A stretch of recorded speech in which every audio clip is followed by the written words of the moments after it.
This is your physics teacher Anshuman Singh, and today we are going to discuss our lecture number 2.4. And in this lecture we are going to discuss electric potential due to system of charges.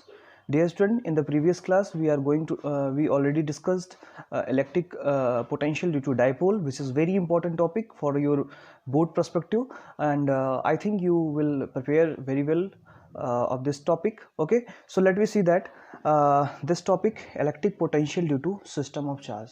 So dear students, for the system of charge, initially we know that what we know, potential is equal to 1 upon 4 pi epsilon naught q upon r. So this is the formula, we initially know that. But if we have a system of charges, let us assume that there are n charges. Let we understand q1 charges, q2 charges, q3 charges, q4, and similarly qn charges. Okay, and there is a point, let this is a point, and the distance from this is r1, this will be r2, this will be r3, this will be r4, and this will be rn. This is the point P at which we have to find the potential. So at this point the potential is the net sum of the algebraic sum of the all the potential due to individual charges, right. So यहाँ पर हम superposition principle का use करेंगे, और superposition principle ये कहता है कि अगर हमें पोटेंशियल फाइंड करना है तो उसके लिए हम क्या करेंगे, इसका हम इलेक्ट्रोस्टैटिक सम कर देंगे. इसका हम क्या करेंगे, इंडिविजुअली पोटेंशियल निकालेंगे और फिर उसके बाद हम क्या करेंगे, प्लस कर देंगे. सिमिलरली अगर हम यहाँ पे लिखना चाहें तो v equal to v1 plus v2 plus v3 and so on vn, right, according to superposition principle, right.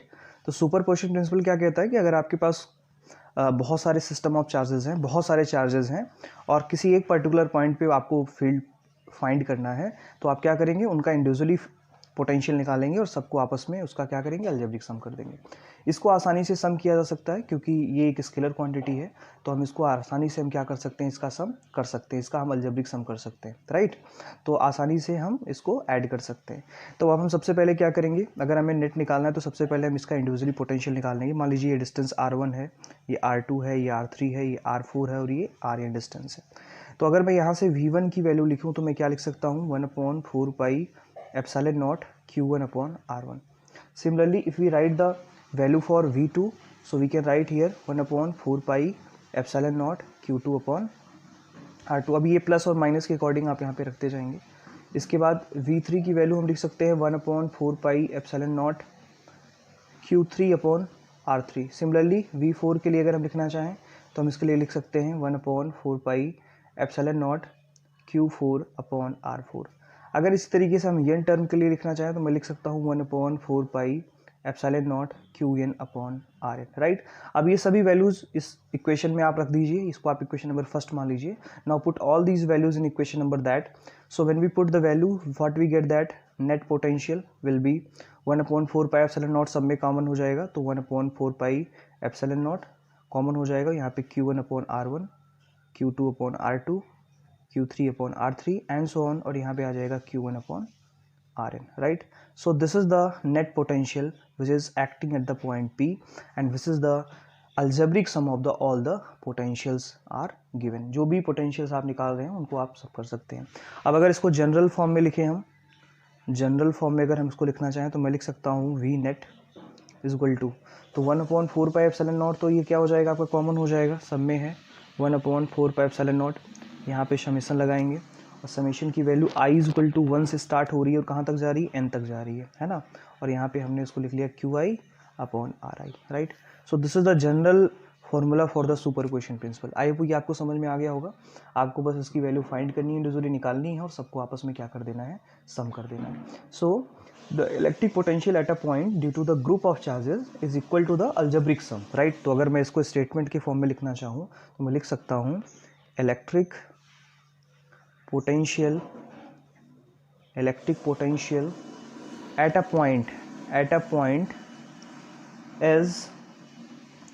point due to system of charges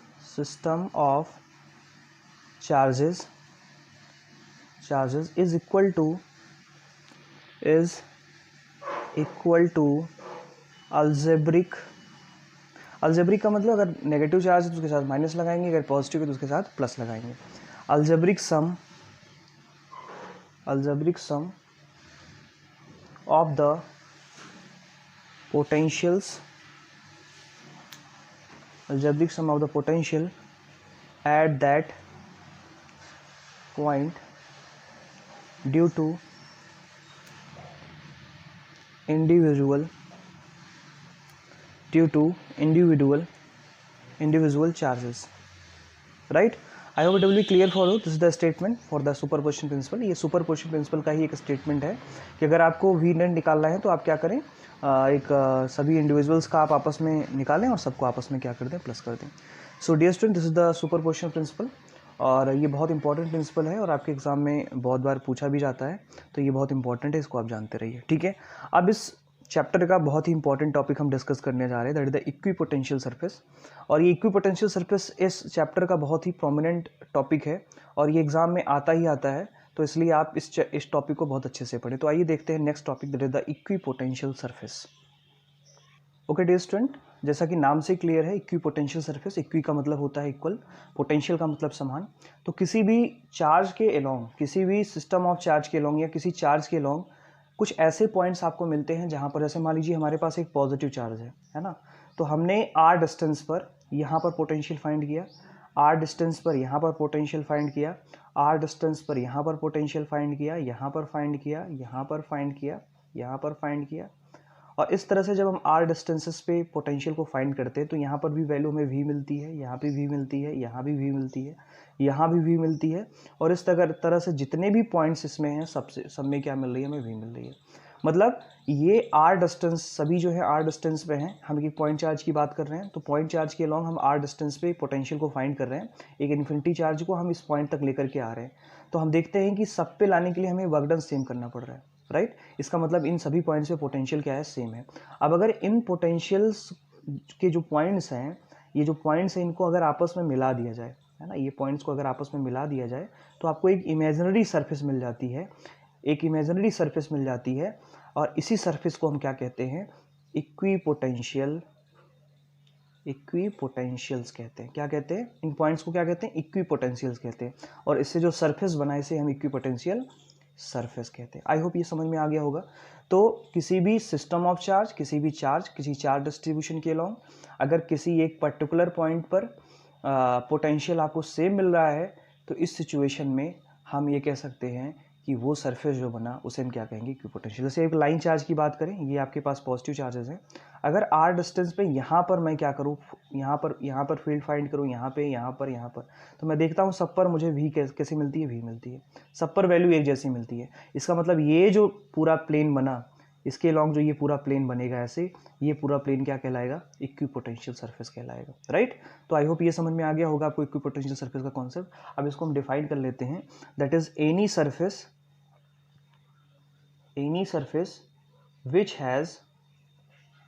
which has same electrostatic potential, same electrostatic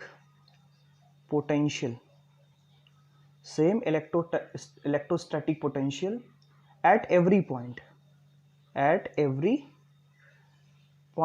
मतलब उस surface पे, जैसे यहाँ ये जो surface बना, अगर इस सरफेस के हर पॉइंट पे निकालूँ तो सेम पोटेंशियल, ये जो सरफेस बना इस पे मैं हर जगह अगर पोटेंशियल निकालूँ तो मुझे एक जैसा पोटेंशियल मिलेगा। So potential at every point is called equipotential surface, right. तो इसकी डेफिनेशन आपको आनी चाहिए, ये डेफिनेशन आपको पता होनी चाहिए, इसका स्टेटमेंट पता होना चाहिए। अब एक बात यहाँ से समझ में आती है कि जब भी आप इक्विपोटेंशियल सरफेस में क्या करते हैं, लेते हैं किसी रीजन में, किसी इलेक्ट्रिक फील्ड रीजन में, तो हम देखते हैं कि उस पॉइंट, मतलब उस सरफेस के हर पॉइंट का पोटेंशियल क्या होता है, सेम होता है। तो अगर इस तरह से मैं पोटेंशियल डिफरेंस की बात करूं, तो पोटेंशियल डिफरेंस की, या मैं इस तरह से बात करूं कि आपके पास फॉर्मूला होता है E = -dV/dr, राइट। ये फॉर्मूला आपके पास होता है, और यहाँ से अगर मैं पोटेंशियल की वैल्यू लिखूँ तो मैं लिख सकता हूँ -E/dr। अब ये dV का मतलब क्या हुआ, चेंज इन पोटेंशियल जीरो है ना, डिफरेंशिएशन। ये dV का मतलब क्या होता है, dV का मतलब ये मेरी बात समझ पा रहे हैं आप? डी वी की वैल्यू क्या है? 0 है। इसका मतलब क्या, ये क्या रिप्रेजेंट कर रहा है? वी की वैल्यू क्या है? कांस्टेंट है। तो अगर ये 0 हो गया तो ये हो गया ई डी आर, राइट। तो यहाँ से क्या निकल करके आता है?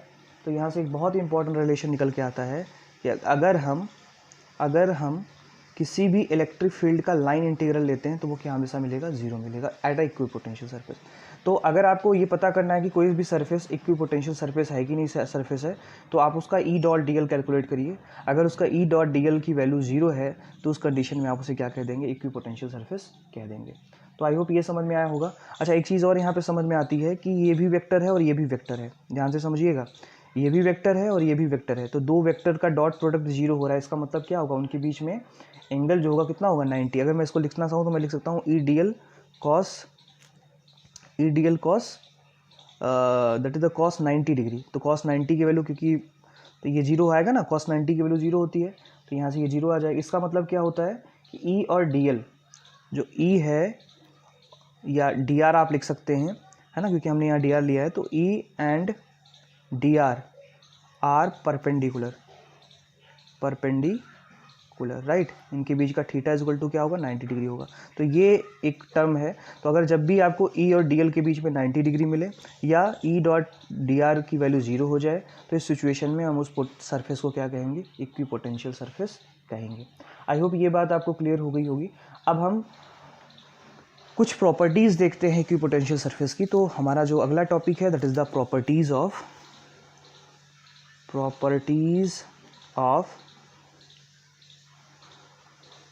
Equipotential surface, right.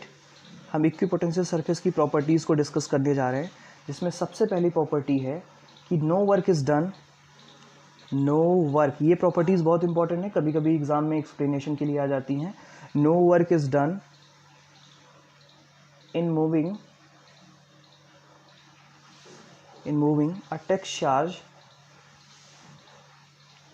a text charge over an equipotential, right?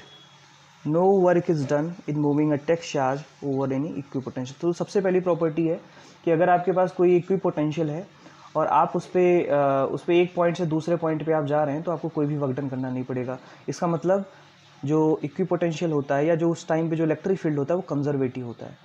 आप याद करिए, कंजर्वेटिव फोर्स का मतलब मैंने आपको बताया था कि एक ऐसा फोर्स जिसके द्वारा किया गया वर्क डन क्या हो जाए? 0 हो जाए। तो अगर इसका वर्क डन 0 हो रहा है, नो वर्क हो रहा है, इसका मतलब जो इलेक्ट्रिक फील्ड होता है कैसा होता है? कंजर्वेटिव होता है, राइट। तो इसको हम प्रूव भी कर सकते हैं। कैसे प्रूव करेंगे? कि मान लीजिए आपकी इक्विपोटेंशियल सरफेस की प्रॉपर्टी क्या होती है कि वी की वैल्यू क्या होती है? कांस्टेंट होती है। अब आपके पास पोटेंशियल डिफरेंस का फॉर्मूला है। मान लीजिए आपके पास कोई एक इक्विपोटेंशियल सरफेस है, ये आपके पास इक्विपोटेंशियल सरफेस है, और यहाँ पे दो पॉइंट हैं आपके पास ए और बी, राइट। ये दो पॉइंट्स हैं और इलेक्ट्रिक फील्ड कुछ ऐसे है, इस तरह से काम कर रहा है। इसके परपेंडिकुलर आपको बताया भी था कि अगर ये डी आर है, ये डी आर है और ई है, तो इन दोनों के बीच का एंगल कितना होगा? 90 एंगल होगा। यहाँ पे हमने इसको प्रूव किया है। तो ये एंगल क्या होगा? हमेशा 90। तो ये इक्विपोटेंशियल सरफेस है, इसके हर पॉइंट पे पोटेंशियल सेम होगा।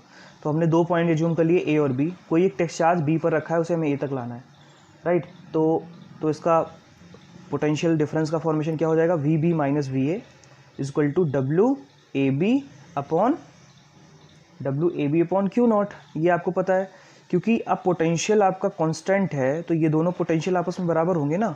तो इन दोनों की वैल्यू मैं क्या लिख सकता हूँ? v माइनस वी, तो ये कैंसिल आउट हो जाएगा और 0 हो जाएगा। इसका मतलब चेंज इन पोटेंशियल 0 हो गया। तो यहाँ से डब्ल्यू ए बी की वैल्यू क्या आ जाएगी? ये मेरी बात समझ पा रहे हैं आप? क्योंकि वी ए और वी बी की वैल्यू दोनों आपस में बराबर हो गई, क्योंकि ये पूरे पोटेंशियल सरफेस पे ये इक्विपोटेंशियल सरफेस पे वी की वैल्यू कांस्टेंट होती है। तो उस केस में क्या हो जाएगा बेटा?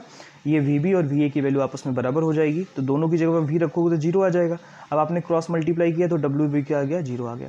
So work done on the equipotential surface will B 0। इसका मतलब क्या है? इससे हमें एक इंपॉर्टेंट इंफॉर्मेशन मिलती है कि इलेक्ट्रिक फील्ड जो होता है वो कंजर्वेटिव फील्ड होता है ना। कैसा होता है? कंजर्वेटिव फील्ड होता है। कंजर्वेटिव फील्ड का मतलब अगर एक पॉइंट से दूसरे पॉइंट तक आप जाएंगे तो आपको कोई भी वर्क डन नहीं करना पड़ेगा at a fix distance, right. I hope ये समझ में आ गया होगा आपको। अब हम इसकी दूसरी प्रॉपर्टी को डिस्कस करते हैं और दूसरी प्रॉपर्टी को समझते हैं। तो दूसरी प्रॉपर्टी यही है कि electric field is always right angle to the equipotential. तो ये आपके पास इक्विपोटेंशियल है, तो इक्विपोटेंशियल पे क्या होगा, हमेशा ये राइट एंगल होगा, राइट। ये भी मैंने आपको यहाँ पे समझा, प्रूव भी करके दिखाया था कि हमेशा क्या होगा, राइट एंगल होगा। ये इक्विपोटेंशियल है और इक्विपोटेंशियल में हमने 2 पॉइंट्स ले लिए, तो इस सरफेस पे ही तो होगा इक्विपोटेंशियल के दोनों पॉइंट। अब ये इलेक्ट्रिक फील्ड के साथ कितना बनाता है, हमेशा 90 एंगल बनाता है, राइट।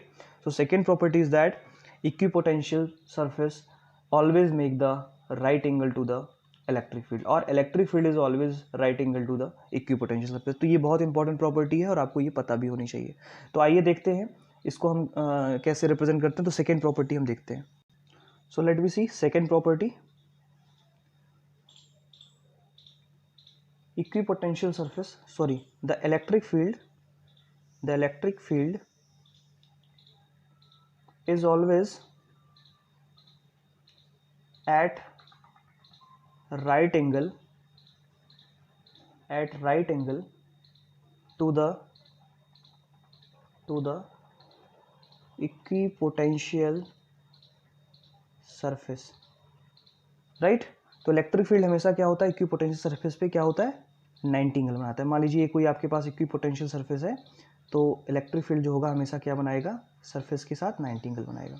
पॉइंट चार्ज के लिए देखिए, इक्विपोटेंशियल सरफेस ऐसा बताया था मैंने आपको, तो इलेक्ट्रिक फील्ड ऐसा जा रहा है, तो ये सरफेस के साथ कितना एंगल बना रहा है, 90 एंगल बना रहा है। तो ये आपको पता होना चाहिए, क्योंकि और हमने ये भी प्रूव किया कि ई डॉट डी आर, ये दोनों वैल्यू 0 हैं, राइट। ये दोनों वैल्यू 0, इसका मतलब क्या होगा, इनके बीच का एंगल कितना होगा, 90 एंगल होगा, right. So angle between these two is the 90 angle. Third property देखिए, थर्ड प्रॉपर्टी थोड़ी इंपॉर्टेंट है। The equipotential surface help to distinguish region of strong field from those to weak field, right. तो हमें क्या बताता है कि कौन सा इक्विपोटेंशियल सरफेस, हमें ये भी बताता है कि कौन सा फील्ड स्ट्रॉन्ग है और कौन सा फील्ड स्ट्रॉन्ग नहीं है। So let we see that the equipotential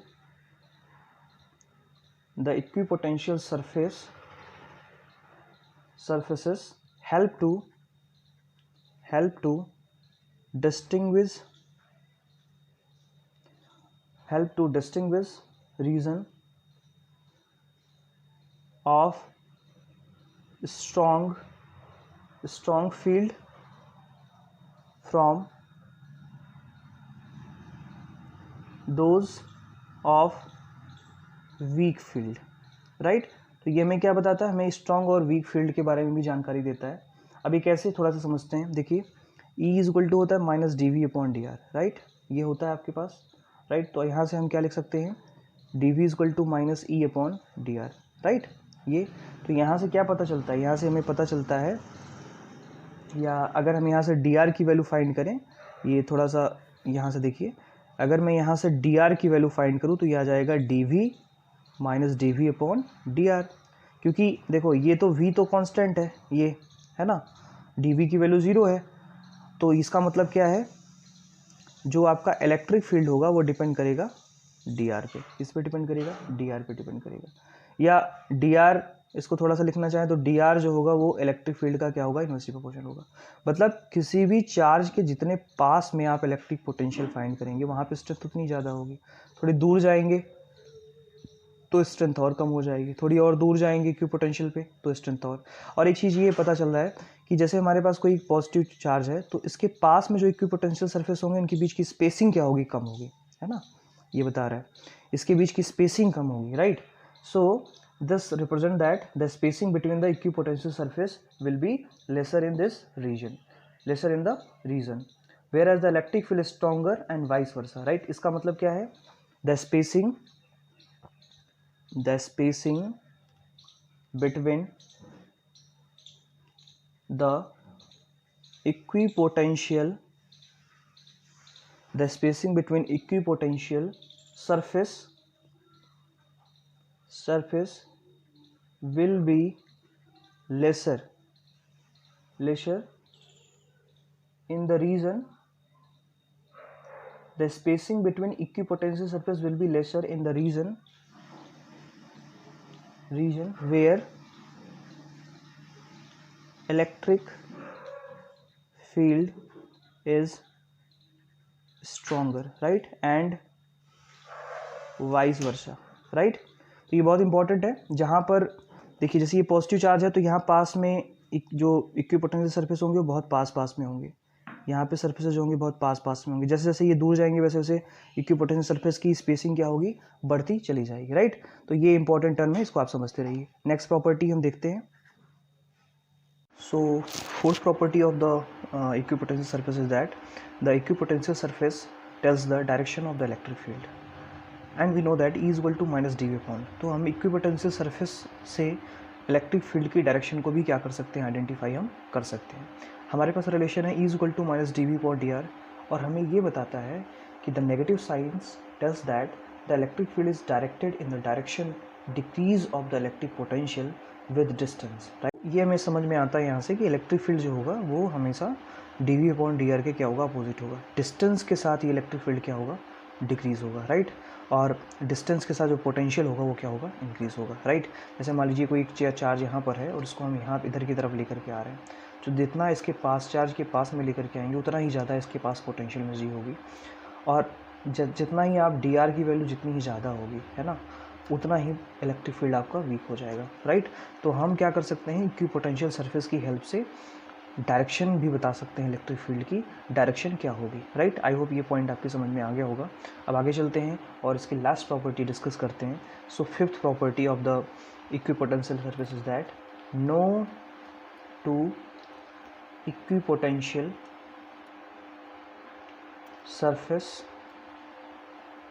surface can intersect each other, right. तो ये इसकी लास्ट प्रॉपर्टी है, फिफ्थ प्रॉपर्टी है, no two equipotential surface can be intersect each other. मतलब दो इक्विपोटेंशियल सरफेस एक दूसरे को इंटरसेक्ट नहीं कर सकते हैं, है ना। इसका मतलब आपको पता होगा कि अगर मान लो कि ये इंटरसेक्ट कर जाए then their point of intersection there will be two value of the electric potential. अगर मान लीजिए दो इक्विपोटेंशियल सरफेस कट जा रहे हैं तो इस पॉइंट पर आपको इसकी वजह से यहाँ पर, क्योंकि यहाँ पोटेंशियल अलग होगा, यहाँ पोटेंशियल अलग होगा, तो इसकी वजह से यहाँ पर पोटेंशियल इन दोनों कर्व की वजह से हम बता सकते हैं। तो ये पूरा का पूरा रूल ही गलत हो जाता है, ठीक है। तो अगर दो इक्विपोटेंशियल सरफेस आपस में कट करती हैं तो एक ही पॉइंट की दो पोटेंशियल की वैल्यूज़ हो जाएंगी, जो कि वैलिड नहीं है, क्योंकि आप जानते हैं इक्विपोटेंशियल सरफेस की डेफिनेशन ही है कि जहाँ पर पोटेंशियल एक हो, समान हो, right. So these are the properties of the equipotential surface. I hope you have to understand, ये आपके समझ में आ गया होगा, आपने इसको अच्छे से समझ लिया होगा और ये बहुत इंपॉर्टेंट है। इन्हीं के बेसिस पे आगे की बातें हम करेंगे। डियर स्टूडेंट, अब आगे हम लोग जो है डिफरेंट शेप के चार्जेस के लिए हम इक्विपोटेंशियल सरफेस को ड्रॉ करते हैं और देखते हैं कि कैसे जो है हम पैटर्न को बना सकते हैं, right. So let we see that. So now we are going to discuss pattern of equipotential surface, right, for different sources। तो डिफरेंट सोर्सेज के लिए हम क्या करेंगे, इक्विपोटेंशियल सरफेस का पैटर्न ड्रॉ करेंगे और ये पैटर्न कभी कभी आपके एग्जाम में आ जाता है, पूछ लिया जाता है, तो ये बहुत इंपॉर्टेंट है, इसलिए इसको समझना भी ज़रूरी है। तो सबसे पहले हम देखते हैं कि अगर मान लीजिए आपके पास यूनिफॉर्म फील्ड है इस तरह से, है ना, एक यूनिफॉर्म फील्ड के लिए देख सकते हैं। तो यूनिफॉर्म फील्ड के लिए जो आपका इक्विपोटेंशियल सरफेस होगा वो कैसा होगा, वो आपका प्लेन होगा। कैसा होगा, प्लेन होगा। This will be plane equipotential surface for uniform field. तो अगर आपके पास यूनिफॉर्म फील्ड इस तरह से है तो उसके लिए अगर आप इक्विपोटेंशियल सरफेस ड्रॉ करते हैं तो उसका जो इक्विपोटेंशियल सरफेस होगा वो प्लेन इक्विपोटेंशियल सरफेस होगा।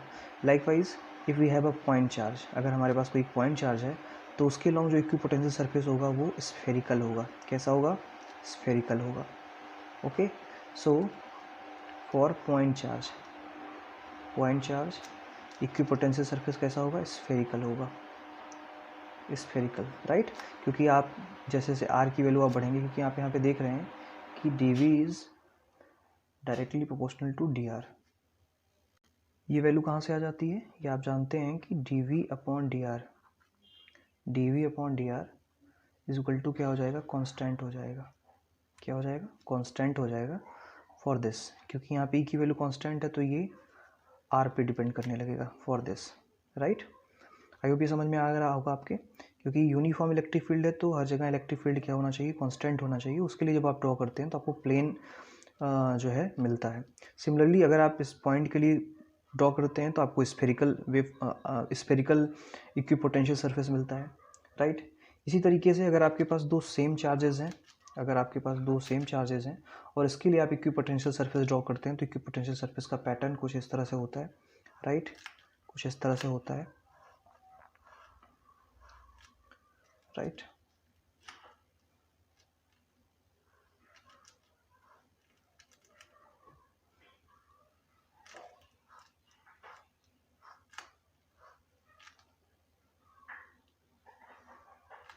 ये आपकी इलेक्ट्रिक फील्ड लाइन्स है, ये आप जो मैं यहाँ पे इसके लिए बना रहा हूँ, these are the electric field lines, right.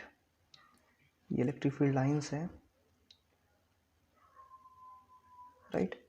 अब इसके लिए जब हम ड्रॉ करते हैं इक्विपोटेंशियल सरफेस, तो जो हमें इक्विपोटेंशियल सरफेस मिलता है कुछ इस तरह से मिलता है,